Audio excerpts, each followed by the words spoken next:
तीसरा नेत्र जो खोलने की बात है ना, ये धरती पर कोई किसी गुरु चेले का नहीं खोल सकता है। जी। जब गुरु चेले का नहीं खोल सकता तो काम इंसान का कैसे खुलेगा? नहीं खुल सकता है।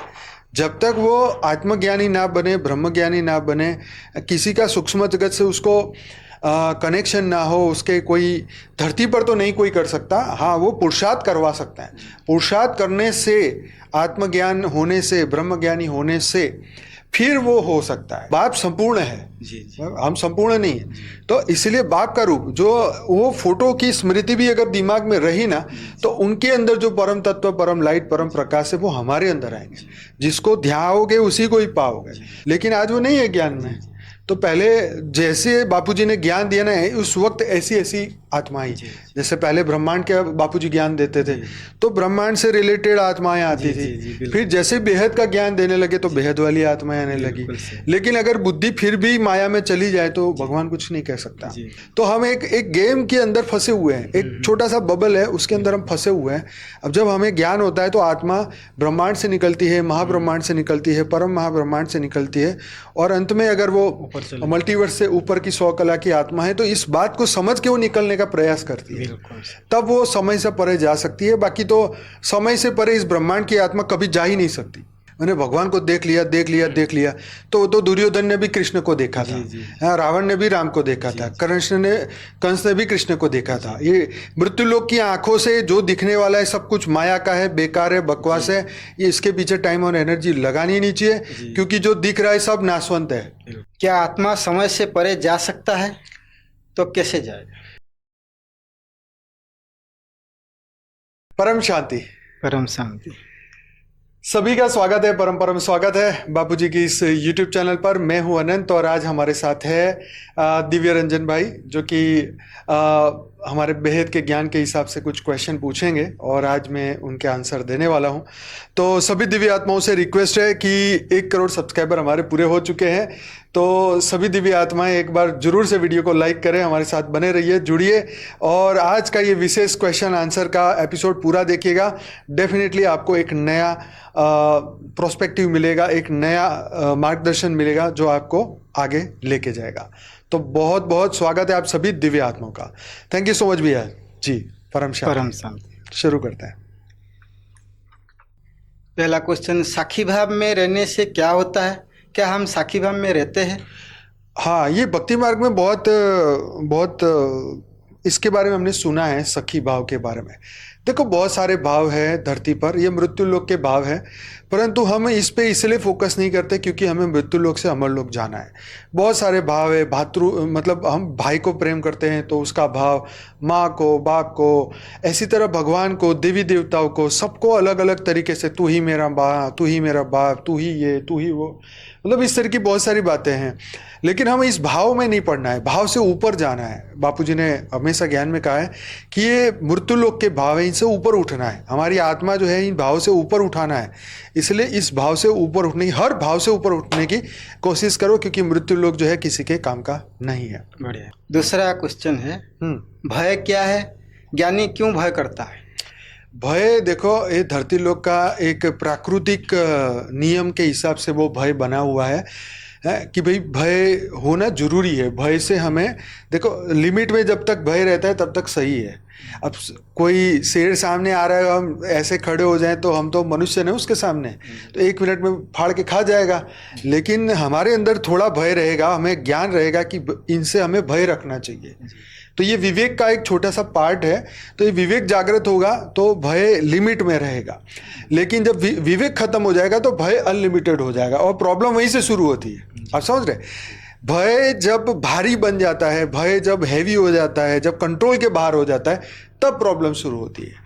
जैसे छोटे बच्चों को बोलते हैं ना, वहाँ उस अंधेरे में मत जाना, भूत है, तो वो कंट्रोल में रहता है। तो ये धरती लोक की हर चीज जो है वो जब तक नियंत्रण में है तब तक कोई ना कोई उद्देश्य से बनाई गई है। लेकिन वो नियंत्रण से बाहर नहीं जानी चाहिए, चाहे काम हो, क्रोध हो, लोभ हो। तो ये बात है। तो ज्ञानी क्यों भय करता है? ज्ञानी अपने अज्ञानता के कारण भय करता है। ठीक है, ज्ञानी को तो भय होना ही नहीं चाहिए क्योंकि उसको ज्ञान है। ज्ञानी और अज्ञानी में यही भेद है। आपका बहुत अच्छा क्वेश्चन है। तो भाई, अज्ञानी तो बेवजह भय कर रहा है, मृत्यु का भय कर रहा है, कल मर जाऊंगा तो क्या होगा। अरे, ये तो निश्चित घटना है, जो होने ही वाला है, उसको उससे क्या भय? हाँ, तुम आज खाना खाओगे, हाँ, तो पानी पियोगे तो तुम्हारे को दूसरे दिन जाना पड़ेगा, हाँ, वॉशरूम जाना पड़ेगा। तो इसमें कोई भय है नहीं, है ना? ये नेचुरल है। तो ये जीवन और ये मृत्यु भी तो नेचुरल है, हाँ, तो इसमें इतना भय क्यों? हाँ, तो फिर ज्ञानी अगर इसमें अगर इतनी बात उसे समझ में नहीं आती तो फिर ज्ञान भी वो पूरा समझा नहीं है, तो उसको और समझना चाहिए। तो ज्ञानियों को भय नहीं होना चाहिए, निडर बनना चाहिए। जब कोई बात हम समझ जाते हैं, सत्य को स्वीकार कर लेते हैं, फिर क्या का डर? जब हम स्वीकार नहीं करते, नहीं मेरे साथ ऐसा नहीं होना चाहिए, नहीं होना चाहिए, नहीं होना चाहिए, जब हम ये बात पकड़ लेते हैं तब वो भय भारी हो जाता है। जी बिल्कुल। और हम ये थियरी ऑफ कर्म समझ लेते हैं कि भाई हाँ, थियरी ऑफ कर्म के हिसाब से जो किया है वो पूरा करेंगे, तो भय का है ना? ये हेल्प करेगा आपको। नेक्स्ट क्वेश्चन, जैसा शिव एक तत्व है, क्या ऐसे ऑलमाइटी ऑथर को तत्व कह सकते हैं? नहीं, तत्व कैसे कहेंगे? तो क्या कहेंगे? जो ऑलमाइटी है, जो फाइनल डेस्टिनेशन, जो फाइनल अथॉरिटी है, वो तत्व से परे है। हाँ, वो तो परम तत्व, परम लाइट का महासागर है। वो कोई तत्व वाली चीज नहीं है ना? तो इसीलिए उनको तत्व के साथ नहीं जोड़ना चाहिए। वो तो महातत्व से भी ऊपर परम लाइट, परम प्रकाश है। नेक्स्ट क्वेश्चन, सहस्त्र चक्र किसे कहेंगे? ये किसको दर्शाता है? सहस्त्रार चक्र। सहस्त्र, देखो, ये चक्र जो थियरी है, जितने भी हमारे अंदर जो भीतर चक्र हैं, ये डेफिनेटली एक ज्ञान है, ये एक विज्ञान है। सहस्त्रार जो आखिरी जो चक्र है, वो आत्मा के मतलब वो उसी का खुलता है जो आत्मज्ञान के करीब होता है। और इसका प्रतीक क्या है, तो धर्म ग्रंथों में सबने अपने अपने मुंह से अपने अपने बातों के हिसाब से, आजकल तो नए लोग विदेशी कल्चर आने पर उन्होंने अपनी अपनी थियरी डाल दी है, परंतु आत्मा के द्वारा ही ये सब कुछ चलता है। आत्मा के सूक्ष्म शरीर, कारण शरीर में जो रिकॉर्डेड है, उसी के आधार पर चक्र भी काम करता है। चक्र अपने आप काम नहीं कर सकते। आप उसको हीलिंग दोगे तो वो चक्र अपने आप ऐसे ठीक नहीं होंगे। जब तक मन, बुद्धि, संस्कार शुद्ध नहीं होंगे तब तक हीलिंग नहीं हो सकती है। असाध्य रोगों की कोई हीलिंग करके दिखा दे, कोई गारंटी से करके दिखा दे, तो वो तो इस ब्रह्मांड का मालिक बन जाएगा। इस भगवान शिव भी किसी को इस तरीके से नहीं कर सकते, वो करेंगे नहीं, क्योंकि उनको पता है कि हम थियरी में अगर हम किसी के कर्म चक्र में अगर डिस्टर्ब करेंगे तो वो तुम्हारे को भोगना पड़ेगा। समझ गए ना? यहाँ पर वो ज्ञान की पढ़ाई है, तो ज्ञान से हमें उसको पूरा करना है। हम समझ दे सकते हैं, हम ऑर्डर नहीं दे सकते। भगवान फ्री विल दे सकते हैं, भगवान ऑर्डर नहीं कर सकते कि तू दुखी हो रहा है तो मैं ये कर दूं तेरे लिए, ये कर दूं। तो ये तो मृत्यु लोक है, यहाँ तो दुख मिलना ही मिलना है। इसमें भगवान का कोई रोल नहीं है, इसलिए भगवान को ये सब चक्रों में से दूर रखना चाहिए, नहीं तो हमारा फिर उनसे विश्वास खत्म हो जाएगा। आगे नेक्स्ट क्वेश्चन, बच्चे का तीसरा नेत्र कौन और किस चाबी में खुलेगा? बच्चे का तीसरा नेत्र कौन और किस चाबी में खुलेगा? कौन और किस चाबी? चाबी चाबी क्या होती है? मतलब खोलने वाला कोई, मतलब अच्छा, देखो, ये तीसरा नेत्र जो खोलने की बात है ना, ये धरती पर कोई किसी गुरु चेले का नहीं खोल सकता है। जब गुरु चेले का नहीं खोल सकता तो काम इंसान का कैसे खुलेगा? नहीं खुल सकता है। जब तक वो आत्मज्ञानी ना बने, ब्रह्मज्ञानी ना बने, किसी का सूक्ष्म जगत से उसको कनेक्शन ना हो, उसके कोई धरती पर तो नहीं कोई कर सकता। हाँ, वो पुरुषार्थ करवा सकता है। पुरुषार्थ करने से, आत्मज्ञान होने से, ब्रह्मज्ञानी होने से फिर वो हो सकता है। लेकिन कोई हाथ पे रख दे और तीसरी आंख खुल जाए और उसको सब दिखाई दे, तो वो तो फिर भूत प्रेत प्रवेश करके हो सकता है। लेकिन इससे परमानेंट फायदा नहीं है, ये तो टेम्पररी फायदा है। मृत्युलोक की कमाई मृत्युलोक में समाई, वही वाली बात है। नेक्स्ट, ब्रह्मांड का नियम कौन बदल सकता है? ब्रह्मांड के नियम क्रिएटर बदल सकते हैं। उसके भी जैसे इस ब्रह्मांड के जो नियम है, हम कहते हैं कि भी भगवान शिव के द्वारा, ब्रह्मा विष्णु शंकर के द्वारा सर्जन हुआ, पालना हुई और विनाश हुई। तो नियम किससे बनाए? धरती लोक के नियम ब्रह्मा, विष्णु, महेश, ये तीनों ने इनके बनाए हैं। ठीक है, तो बदलेगा कौन? वही। लेकिन कब बदलेंगे तो वो उनकी फ्री विल के ऊपर है। ठीक है, अब उनकी इच्छा होगी तो वो मृत्यु लोक को अमर लोक की ओर लेके जा सकते हैं। अगर उनकी इच्छा नहीं होगी तो मनवंतर इतने मनवंतरों से तो चलती आ ही रही है सृष्टि, और आगे भी चलेगी अगर परिवर्तन नहीं हुआ तो। बिल्कुल। अगर दिव्य आत्माएं जागृत हो गई तो वो ब्रह्मांड के पार्ट से निकल जाएगी, वो महाब्रह्मांड में चली गई तो उसको एक अलग जगह पर चली गई, तो इससे तो उसकी मुक्ति हो गई। तो ब्रह्मांड के नियम जो है वो क्रिएटर जरूर बदल सकता है, लेकिन उसमें भी उनकी क्या मर्जी है वो उनके ऊपर डिपेंड है। हम इसमें टिप्पणी नहीं कर सकते। हम इतना बोल सकते हैं, हमारा अधिकार इतना ही है कि शिव ने संसार बनाया तो शिव उसके चेंज करेंगे, बात खत्म। नेक्स्ट क्वेश्चन, क्या आज भी ब्रह्मांड का वही नियम है? ये तो तब से चला ना, ब्रह्मा के पहले परार्थ से लेके ये दूसरा परार्थ आ गया 1555 खरब 20 अरब और 198 करोड़ साल से तो यही चल रहा है। तो ये नियम तो पहले दिन से शुरू हुआ था आज, बल्कि और जैसे जैसे मनवंतर जा रहा है और काम खराब होता जा रहा है, आत्माओं में पावर कम होती जा रही है, अशुद्धि बढ़ती जा रही है, पावर लॉस होती जा रही है, आत्म जागृति हो नहीं रही है। ये बात है। ब्रह्मांड का असली रहस्य क्या है? असली रहस्य क्या होता है? बस क्रिएशन और समाप्ति, बस ये समझ में आए तो उसका रहस्य समझ में आया। आदि मध्य अंत का ज्ञान हो जाए तो रहस्य समझ आ गया।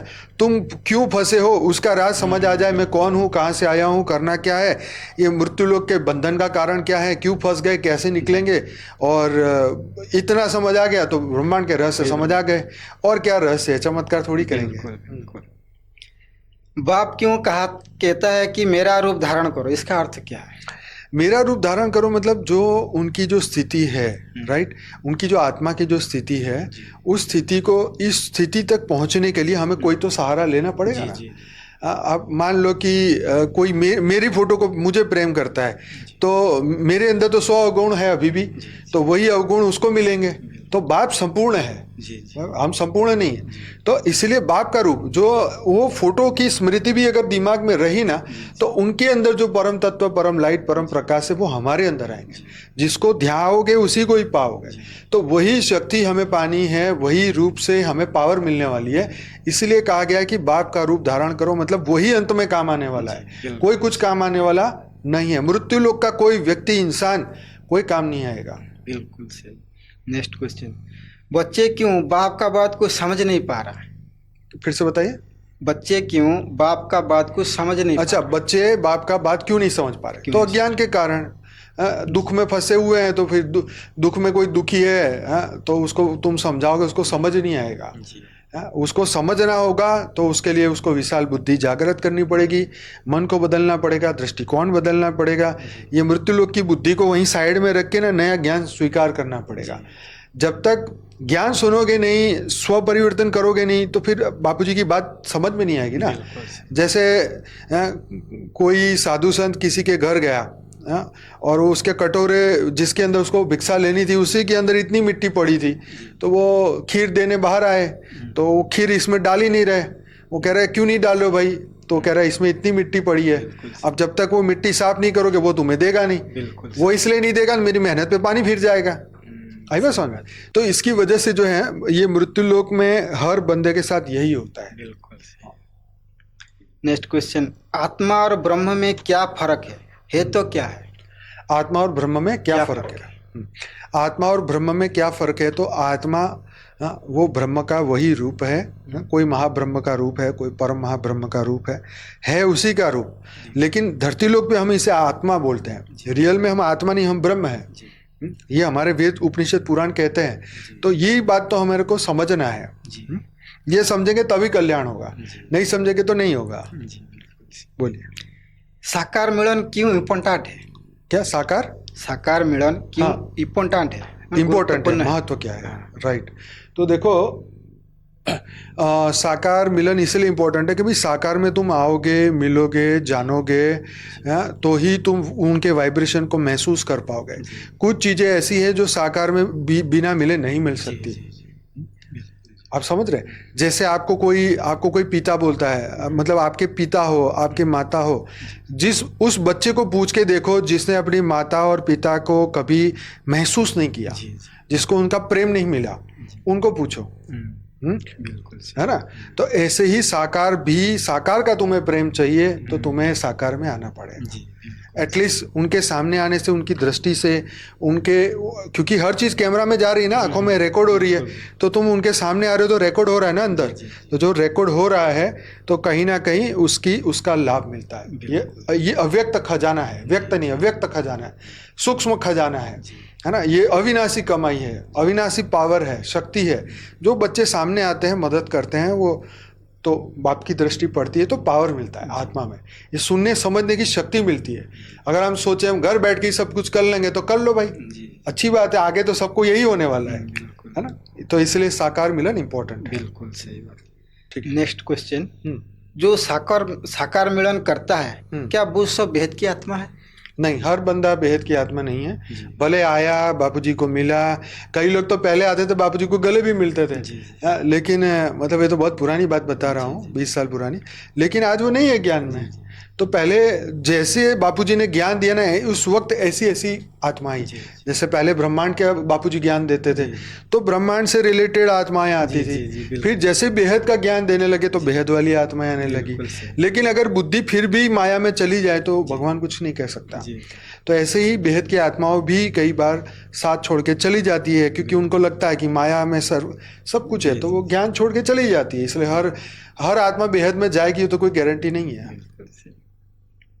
नेक्स्ट क्वेश्चन, बेहद की आत्मा होने का परिचय क्या है? बेहद की आत्मा का होने का परिचय कि वो उसको एक कॉन्फिडेंस आएगा जीवन में, उसको ज्ञान से परिपूर्ण अपने आप को देखेगा, समझेगा, मानेगा, जानेगा, और अपने जीवन के लक्ष्य पे भरोसा होगा कि मुझे अब यहाँ से मृत्यु लोक से जाना है। उसके लिए वो पुरुषार्थ करेगा, स्व परिवर्तन करेगा, विश्व कल्याण करेगा, अपने विचार बदलेगा, मन बुद्धि संस्कार बदलेगा। वही उसका रियल में उसका क्या बोलते हैं, परिचय है कि वो बेहद की आत्मा वही है जो विश्व कल्याण के कार्य में लगे। जी, बिल्कुल सही। नेक्स्ट क्वेश्चन, समय किसकी रचना है? समय किसकी रचना है? जी, समय तो देखो, ये समय तो शिव ने ही बनाया। शिव मतलब काल, काल मतलब समय, तो शिव के द्वारा ही ये समय बनता है, राइट। तो समय तो शिव ही बनाते हैं। फिर उससे आगे की घड़ी, जो 7 सीक्रेट ऑफ शिवा में बापूजी ने बताया ना, 3 घड़ियां हैं, 1 सेकंड वाली, 1 मिनट वाली, 1 घंटे वाली। हाँ, तो ये मतलब हर ब्रह्मांड में अलग समय है, उसके क्रिएटर ने समय बनाया, वो चल रहा है। बिल्कुल सही। क्या आत्मा समय से परे जा सकता है? तो कैसे जाएगा? समय से परे तुम्हें जाना है तो पहले कालातीत बनना होगा। कालातीत, काल से परे। हाँ, तो तुम जब तक शिव समान नहीं बनोगे तो तुम इस समय से कैसे निकलोगे? हाँ, शिव और समय एक ही तो है। हाँ, शिव ही समय को बनाता है, और हर ब्रह्मांड में जो एंटर कर गया वो समय के साथ जुड़ गया। अब वो घड़ी के साथ जुड़े, सेकंड के कांटे के साथ जुड़े, या मिनट के कांटे के साथ, या घंटे वाले कांटे के साथ जुड़े, वो उसकी खुद की ज्ञान और अज्ञान के ऊपर है। तो तुम्हें अगर समय से बाहर निकलना है तो तुम्हें शिव समान बनना होगा। अगर तुम महाशिव के समान बने तो उनके समय से बाहर निकल सकते हो। अगर तुम महाशिव से भी आगे वाली आत्मा हो तो अगर आप उससे भी ज़्यादा पावर आएगा तो उनकी घड़ी से भी बाहर निकल जाओगे। तो हम एक गेम के अंदर फंसे हुए हैं, एक छोटा सा बबल है, उसके अंदर हम फंसे हुए हैं। अब जब हमें ज्ञान होता है तो आत्मा ब्रह्मांड से निकलती है, महाब्रह्मांड से निकलती है, परम महाब्रह्मांड से निकलती है, और अंत में अगर वो मल्टीवर्स से ऊपर की 100 कला की आत्मा है तो इस बात को समझ के वो निकलने का प्रयास करती है, तब वो समय से परे जा सकती है। बाकी तो समय से परे इस ब्रह्मांड की आत्मा कभी जा ही नहीं सकती। क्यों? क्योंकि वो उतनी ही पावर से बनी है और उसकी बुद्धि इतनी होगी, बस यहीं पर अटक जाएगी कि बस यही, जैसे चींटी के आगे वो लाइन कर दो तो वो चींटी क्रॉस नहीं करती, तो बस उसकी बुद्धि इतनी ही है, उतने में। हाँ, तो उसको पता है कि इसको क्रॉस नहीं किया जा सकता, तो वहीं रहेगी। तो आत्मा यहीं रहेगी, यहीं जिएगी, यहीं मरेगी, फिर यहीं भाव पैदा करेगी नया मृत्युलोक में जन्म लेने का। नेक्स्ट क्वेश्चन, समय कहाँ तक है? समय तो देखो, हर जगह के समय अलग है। पहले मैंने बोला समय तो जैसे इस ब्रह्मांड में जितनी ब्रह्मांड की लिमिट है वहाँ पर वो काम कर रहा है। जैसे यहाँ का, क्योंकि हमारा तो ब्रह्मांड एक महाब्रह्मांड में है, तो अभी शिव की घड़ी के हिसाब से यहाँ चल रहा है, लेकिन वो महाशिव की एक घड़ी के अंदर है, वो छोटा सा एक यूनिट है वो, क्योंकि महाशिव की घड़ी में तो ऐसे कितने ब्रह्मांड घूम रहे हैं। अच्छा, परम महाशिव की घड़ी में ऐसे महाशिव की कितने महाब्रह्मांड घूम रहे हैं, कितनी गैलेक्सी घूम रही है। हाँ, ऐसे ही यूनिवर्स बहुत सारे हैं, मल्टीवर्स की घड़ी में घूम रहे हैं सब। तो सबकी अपनी अपनी दुनिया है, सब अपने अपने सितारों में जी रहे हैं, कोई तारों में जी रहे हैं, कोई ब्रह्मांड में जी रहा है, कोई गैलेक्सी में जी रहा है, कोई यूनिवर्स में, तो कोई मल्टीवर्स में। बिल्कुल। क्या आत्मा समय से पर कब जाता है? समय से परे कब जाता है? तो समय से परे जाने के लिए मैंने बताया ना, कालातीत वो बन जाए, है ना, महाशिव समान बने, तब वो आत्मा जा सकता है। बिल्कुल सही। हद और बेहद समय में क्या फर्क है? हद और बेहद, तो हद मतलब 5 तत्व जी। बेहद मतलब ऊपर की दुनिया, राइट। तो हद और बेहद में क्या कहा आपने? समय में क्या फर्क है? समय में क्या फर्क है? तो हद का समय तो ये धरती लोक का समय है, जो 5 तत्वों का समय है, इस ब्रह्मांड के नियम का समय है। और बेहद का समय तो ये मल्टीवर्स से ऊपर का समय है, ठीक है। वहाँ की घड़ी का हिसाब किसी के पास नहीं है। हमारे शास्त्रों में भी शिव और महाशिव की घड़ी के बारे में बताया है, ब्रह्मांड महाब्रह्मांड के बारे में बताया ना कि प्रतिपल अनंत अनंत ब्रह्मांड बनते हैं और बिगड़ते हैं। तो एक पल में बनता है और एक पल में खत्म भी हो जाता है। तो वो कौन सी घड़ी के हिसाब से वो पल आया और गया, वो कोई नहीं जानता। लेकिन वो पल देखा जाए तो अरबों खरबों साल का होता है। लेकिन किसके हिसाब से वो प्रतिपल है? वो महाशिव के हिसाब से है। उन्होंने सोचा ब्रह्मांड बना, उन्होंने सोचा ब्रह्मांड खत्म। तो ये धरती तो कुछ भी नहीं है। धरती का समय तो कोई मायने नहीं रखता है। जब हम स्पेस में जाते हैं वहीं समय बदल जाता है। धरती से खाली 8-10 किलोमीटर ऊपर जाओ तो सूर्य 24 घंटे लाइट देता है, हमें लगता है दिन रात है, हम उल्लू है यहाँ रहते हैं। ऊपर जाके देखो 24 घंटे लाइट है, सूर्य तो प्रकाश ही प्रकाश है। हाँ, तो फिर देखो 1 मिनट में कैसे समय बदल गया, दिन रात बदल गए, विचार बदल गए, भावनाएं बदल गई, सब बदल गया। बाप के बात को कौन विश्वास करता है? वो तो जो उनकी रचना है वही करेगी ना। बाप, बच्चे जो है वही तो बाप की बात को यकीन मानेंगे ना कि ये सत्य है। बाकी जो उनकी रचना नहीं है वो नहीं मानेंगे। जो जिसकी रचना है वो उसकी बात मानता है, बात खत्म। नेक्स्ट क्वेश्चन, हमारा बुद्धि में क्या रहना चाहिए? बुद्धि में अपना ज्ञान, अपने रचयिता का ज्ञान, अपने लक्ष्य का ज्ञान, और अभी आगे जो हमें करना है उसका ज्ञान हमें रहना चाहिए। बिल्कुल बिल्कुल सही। 100% निश्चय, 100% विश्वास, 100% भरोसा, 100% प्रेम किसके ऊपर करना चाहिए? करने से क्या होता है? एक बाप के सिवाय दूसरा कोई है ही नहीं, है ना। उसके बिना किसके ऊपर करोगे? कोई भी तो होना चाहिए ना परम सत्य। कोई नहीं है, कोई भी नहीं है परम सत्य के कंपैरिजन में, कोई नहीं है। तो एक ही है वो, उसी के ऊपर फोकस करो। बाकी तो कोई काम में नहीं आने वाला है। तो क्या होना, विश्वास करने से क्या होता है? विश्वास करने से ही तो वो पावर मिलती है, शक्ति मिलती है, आत्मा की पावर खुलती है, भाग्य बदलते हैं, उनका डीएनए हमारे में आता है, जिससे हम जुड़ जाते हैं, जिस पे प्यार विश्वास करते हैं, वो उसकी शक्ति हमें मिलने लग जाती है, उनकी पॉजिटिविटी मिलेगी। अगर हमने कोई ऐसे देखो, साधु संत तो बहुत टाइप के हैं। कई लोग तम्बाकू छुड़वाते हैं, कोई गुटखा छुड़वाता है, कोई सांप वो क्या बोलते हैं शराब छुड़वाता है। तो वो बुरे नहीं है, वो अच्छे हैं, पर उनके पास इतना ही नॉलेज है। कोई गायों की रक्षा करता है, कोई कुछ करता है, कोई कुछ करता है। वो अपना जो ज्ञान है वो अपने लोगों को देते हैं, और जिसकी जितनी बुद्धि है उतना लोग उनके पास जाते हैं। तो बुरे नहीं है वो भी अच्छा काम कर रहे हैं, लेकिन उनके पास एक लिमिटेड विजन है। ये बात है। क्या प्रकृति के नियम सभी आत्माओं के लिए एक समान है? प्रकृति के नियम बिल्कुल सबके लिए एक समान है, चाहे राम आए कृष्ण आए, धरती पर जो भी मनुष्य बन के है सबके लिए एक समान है। बिल्कुल। दुखी वो भी होते हैं और हम भी दुखी होते हैं, क्योंकि मनुष्य रूप में है। हम मानव रूप जब तक मानेंगे तो सुख और दुख तो पीछा करेगा ही करेगा। बिल्कुल। क्या परमात्मा राक्षस बनाया है? क्या परमात्मा राक्षस बनाया है? परमात्मा ने राक्षस नहीं बनाया, परमात्मा ने तो परम पुरुष बनाए थे। लेकिन वो परम पुरुष की इच्छाएं, कामनाएं, वासनाएं बढ़ी, तो धीरे धीरे उनकी क्रिएशन बढ़ी, और उनकी क्रिएशन और आगे क्रिएशन उन्होंने भी ऐसा ही सेम कॉपी कैट किया, और आगे उन्होंने भी किया। तो उनकी जो रचना थी वो जब नेगेटिविटी से भर गई तो वो लोग राक्षस बने। परमात्मा ने तो परम पुरुष बनाए थे, उन्हें तो परम सृष्टि बनाई थी, दिव्य सृष्टि बनाई थी। बिल्कुल सही। क्या परमात्मा को देख सकते हैं? चर्म चक्षु से कुछ नहीं देख सकते। अगर हम इस आंखों से देख के अगर ये दावा करें और ढोल बजाए जोर जोर से मैंने भगवान को देख लिया देख लिया देख लिया, तो दुर्योधन ने भी कृष्ण को देखा था, हाँ, रावण ने भी राम को देखा था, कंस ने भी कृष्ण को देखा था। ये मृत्युलोक की आंखों से जो दिखने वाला है सब कुछ माया का है, बेकार है, बकवास है। ये इसके पीछे टाइम और एनर्जी लगानी नहीं चाहिए, क्योंकि जो दिख रहा है सब नाशवंत है।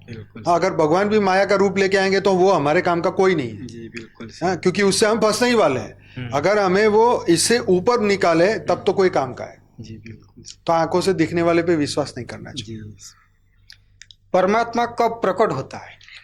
परमात्मा प्रकट नहीं होता, तुम्हें अंदर से वो प्रकट करता है। तुम्हारी अंदर की आइडेंटिटी प्रकट होती है, तुम्हें वो ब्रह्म स्वरूप बनाता है। वो तो हमेशा प्रकट है, उसको कौन प्रकट करेगा? हम खुद अपनी आइडेंटिटी को खुद प्रकट करेंगे, कोई और नहीं करने वाला है। इसीलिए तो पुरुषार्थ करना पड़ता है। नहीं तो परमात्मा के हाथ में होता तो वो दुर्योधन को वही प्रकट कर लेते हैं, उसी वक्त उसका स्व परिवर्तन करवा लेते हैं। वो तो उनके बस की भी नहीं है, उनको मारे बिना, क्योंकि नियम ऐसे है ना प्रकृति के। चाहे तो कर सकते हैं, लेकिन वो कहेंगे भाई हम तो लिमिट में रहना है। नहीं तो मारने की जरूरत क्या थी? ऐसे ना करते तथास्तु, ले दुर्योधन सुधर जा, चक्र क्यों उठाया? ना उठाते। लड़ाई का मार्ग क्यों उठाया? युद्ध का मार्ग क्यों उठाया? नियम है ऐसे, क्या करो। नेक्स्ट क्वेश्चन, वर्ल्ड ड्रामा क्या है? वर्ल्ड ड्रामा ये है कि ये पूरे जीवन मृत्यु का जो चक्र चलता रहता है धरती पर। हाँ, ये धरती पर अच्छा समय बुरा समय, ये काल की गणना, चतुर्युग घूमना, सतयुग त्रेता द्वापर कलयुग, ये सब एक चक्र की तरीके से घूमता रहता है। यही वो चक्र है। जी बिल्कुल सही। सूक्ष्म शरीर कैसे बना? सूक्ष्म शरीर कैसे बना? सूक्ष्म शरीर कैसे बना? जी। तो आत्मा ने जब क्रिएशन करना शुरू किया संकल्पों से, विचारों से, तो उन्हीं के विचारों से ही निराकारी से आत्मा जब आकारी बनने लगी, तभी वो सूक्ष्म शरीर बना। और फिर धीरे धीरे पहले कारण शरीर बना, उसके बाद सूक्ष्म शरीर बना। तत्व परम तत्व में कैसे परिवर्तन होता है? देखो, तत्वों का सोर्स ही परम तत्व है। परिवर्तित कैसे होता है? तो देखो, ये कोई लेबोरेटरी नहीं है कि H2SO4 मिला के सल्फ्यूरिक एसिड बना दे अपन, बराबर। ये कोई प्रयोग नहीं है, ये एक संकल्प था कि सृष्टि बनानी है। तो वो परम तत्वों में से पावर का एक संकल्प निकला है। अब आप अपनी बुद्धि से उसको इमेजिन कर सकते हो कि वो संकल्प निकला और उसने आत्मा की एनर्जी को बाहर निकाला, और वो परम तत्वों में से पहला जो निकला वो तत्वों का बनने लगा। था तो पहले परम तत्वों की ही दुनिया थी, पर धीरे धीरे धीरे वो प्योरेस्ट फॉर्म जाने लगा, क्योंकि बार बार जीवन मृत्यु और ये सब कुछ होने लगा, तो वो परम तत्वों में से तत्वों में आ गए। उसी से फिर तत्व से परम तत्व में परिवर्तन। तो परम तत्व की सृष्टि जो तत्वों की बन गई। तत्व परिवर्तन कौन सी शक्ति द्वारा होता है? तत्व परिवर्तन तो देखो, परमात्मा की शक्ति के द्वारा ही सब पॉसिबल है, इसके बिना पॉसिबल नहीं है। इस एपिसोड को यहीं समाप्त करते हैं और मिलते हैं एक नए एपिसोड में। तब तक के लिए इंतज़ार करिए इसके पार्ट 2 का। तो सभी दिव्य आत्माएं, अगर वीडियो अच्छा लगा है तो लाइक करें, शेयर करें, कमेंट करें। और भाई जी आपका बहुत बहुत धन्यवाद। परम शांति। धन्यवाद। परम। तो डेली मेरे साथ जुड़िए रात को 10 से 11 लाइव मेडिटेशन में, और 1400 से ज़्यादा एपिसोड हो चुके हैं और 1 करोड़ से ज़्यादा सब्सक्राइबर हो चुके हैं। तो सभी दिव्य आत्माएं डेली हमारे साथ जुड़िए, साक्षी के साथ जुड़िए, सुबह 5:30 से 6:30 बजे, 5:30 से 6:30 बजे मॉर्निंग में। और वहाँ पर भी परम शांति मोटिवेशन मेडिटेशन की चैनल पर 4 लाख सब्सक्राइबर हो गए हैं। जो मेडिटेशन में इंटरेस्टेड है जरूर से साक्षी का ये चैनल देखें। सबको सभी दिव्य आत्माओं को दिल से धन्यवाद। परम शांति। परम शांति सोचो, बोलो परम शांति। Join us daily for our morning live meditation, Monday to Saturday, 5:30 to 6:30 a.m. Join us daily for live meditation, 10 p.m. to 11 p.m. on YouTube Live. Subscribe now. Website www.paramshanti.org. Email us anant@paramshanti.org. Like, share, subscribe. Join today.